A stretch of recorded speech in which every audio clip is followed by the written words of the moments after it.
Et toujours beaucoup d'associations lors de ces 20 km. Une de nos équipes s'est d'ailleurs intéressée à l'une d'entre elles. Son nom, Tous à bord, qui a disputé l'épreuve en associant dans l'effort des athlètes valides et moins valides. Reportage Arnaud Montero. Ils étaient 35 000 joggeurs ce matin au départ des 20 km de Bruxelles. Certains courent pour la gagne, d'autres par solidarité et parmi eux les maillots verts et noirs de l'SBL Tous à bord. Je suis un des initiateurs avec Jean-François Lanvin du club Tous à bord qui réunit la personne valide et invalide autour de projets sportifs.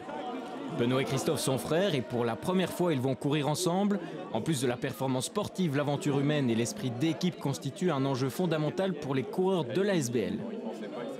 Le principe il est simple, c'est qu'on court en groupe autour d'un jeune en fauteuil roulant ou non-voyant, où les personnes posent s'y accompagnent tout au long du parcours.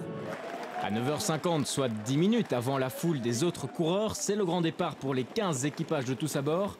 Et au kilomètre 10, ce sont des gouttes de sueur et de fierté qui se mélangent. Moi je dis souvent, une des difficultés au 20 km de Bruxelles, c'est les petites tapes sur les épaules. Tellement on est toujours encouragé et félicité par les coureurs qui nous dépassent. Donc la douleur n'est pas toujours là où on le pense. 1h39 et une moyenne impressionnante de 12 km/h. L'aventure humaine et sportive est réussie pour les deux Christophe, Marc et Redouane.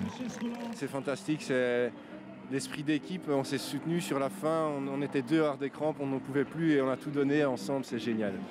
Et Tous à bord ne s'arrête pas au bout de ces 20 km. Toute l'année, l'association participe à de nombreuses compétitions. Prochain défi, les 42 km de l'Acerta Brussels-Equiden.